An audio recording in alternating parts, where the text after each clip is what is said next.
Friends, welcome to Biology Made Easy. Today we will discuss molecular diagnosis of the disease. Now, what is this? After going through the recombinant DNA technology, some technology have been developed so that we can identify, we can diagnose a disease at the molecular level. How? Now, you see, when a person is suffering from a particular disease, some symptoms appear in the body, he is going to a doctor. And the doctor is carrying out some experiments, maybe serum experiment, maybe urine experiment, and is diagnosing and giving you medicine. But when it is happening? Only when some symptoms develop in your body. But if it can be detected in the early stage before symptoms come, then you will ask me, how is it possible? How can we know that the pathogen has introduced into our body so that we will go to a doctor? Now I am giving one example. Suppose you have gone to an area where a particular disease is very common. Suppose you have gone to an area where malaria is prevalent, or to a containment zone where coronavirus is prevalent. Any other, you can take the flu, SARS, anyone you can take the example. So you have gone there without proper safety measures, and after returning, whether you have been infected by that virus or parasite or bacteria, how can you know? You have to go for quarantine for 14 days, and after 14 days, then you will see whether some symptoms are developing in your body or not. If the symptoms will develop, then you will go to a hospital, you will be in ICU, and so many things will go on, all these things you know. So in that case, when you have gone to an area where you suspect that malaria is there, coronavirus is there, SARS virus is there, anything is there, don't wait till the symptoms come. Go to a doctor, tell your history, and make the necessary experiments. So what is that? When you will tell that I have gone to an area and in that area this malaria parasite or coronavirus or any virus is prevalent, then the doctor will take the blood sample from you. Suppose you have been infected with that particular parasite or virus or bacteria, then and that is present in very low quantity. It cannot be detected unless they rise in their number and the symptoms appear. But the doctor will take the blood sample and he will carry out polymerase chain reaction to multiply it into millions and billions. And he can identify whether that pathogen has entered into your body or not.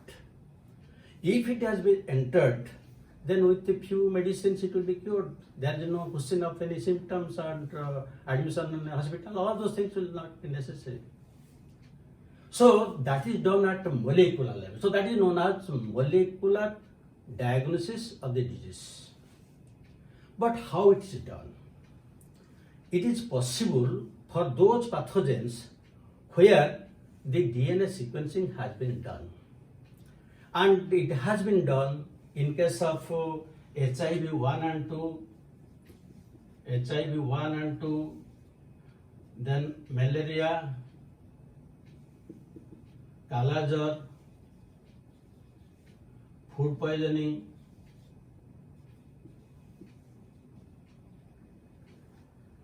these are the some of cases, even also TB and cancer. So in these cases, what is the DNA sequence that causes the disease have been already sequenced.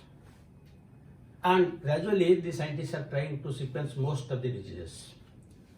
So what is the procedure? The DNA of that particular pathogen that has been sequenced. Now whether it is present or in your body or not, how it will be known?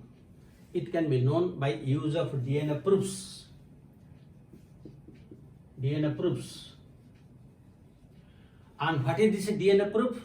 DNA proof is a short segment of single-stranded DNA or RNA having less number of nucleotides and with radioactivity. You can tell radioactivity. So single stranded DNA or single stranded RNA with only 8 to 10 nucleotides of known base sequence and with radioactivity.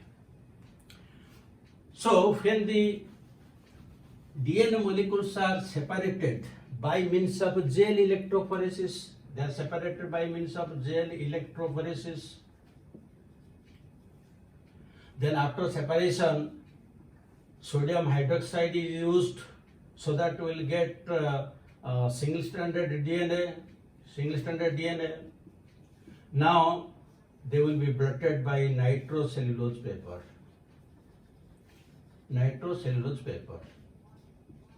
This is known as Southern blotting technique. Southern blotting technique, after the name of the scientist, Southern. Now, if we'll identify the DNA sequence, then it is known as Southern blotting technique. But if we'll identify the RNA, this DNA will be converted to, or it will be transferred to RNA. If we'll test the RNA, then that will be Northern blotting technique. Northern blotting technique. This is for RNA and this is for DNA.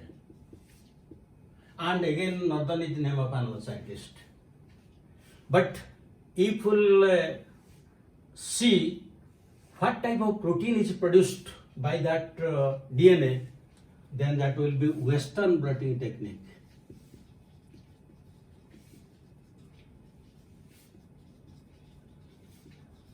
This is for proteins.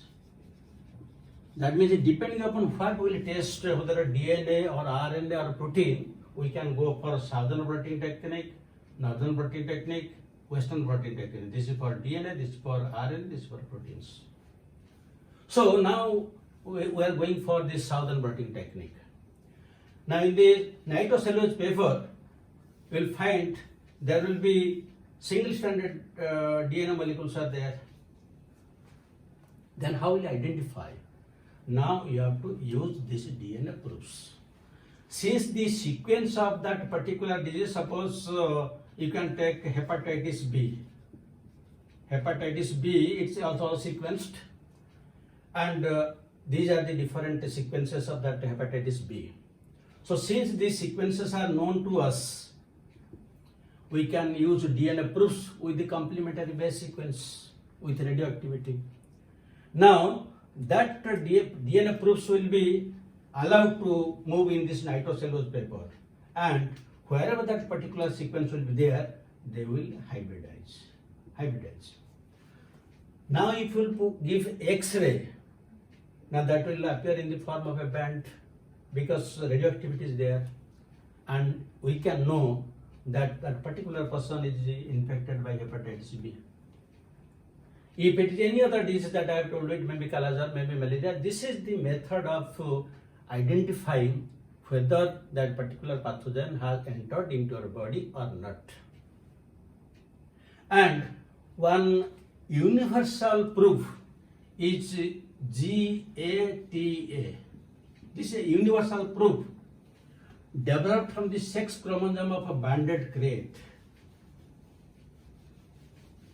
which has repetitive sequences.